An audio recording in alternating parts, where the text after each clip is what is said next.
ঢাকাতে তো আমার একুশে বই মেলা চলছে, তো বই মেলা তো যাইতে হবে, দু চারটা ছবি গলা তুলতে হবে, ফেসবুকে দিতে হবে। তো দেখি বন্ধুকে কল দিই।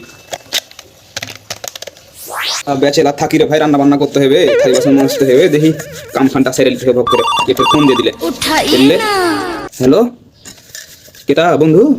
হ্যাঁ বন্ধু, ওই যে বই মেলা চলছে অমর একুশে বই মেলাতে চলো ঘুরে আসি একদিন বই মেলা থেকে। না কি অবস্থা, চলো যেতে হবে তো বই মেলা। এবার বই মেলা যেতে চাইছে, আমার কাছে তো টাকা পয়সাও নাই, তো সালা কাটাবো কেন করে, ঝাড়ি মেরে।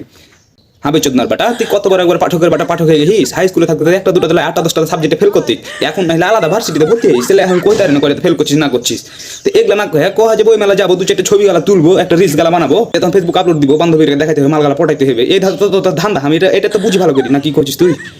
এখন এই যে কাম করছি, সারাদিন ক্লাস করে আনি, এখন থালি বাসন মারছি, মেজাজ খারাপ করিস না ভাই, ফোন রাখ। তুই জায়গা হলে জায়গা।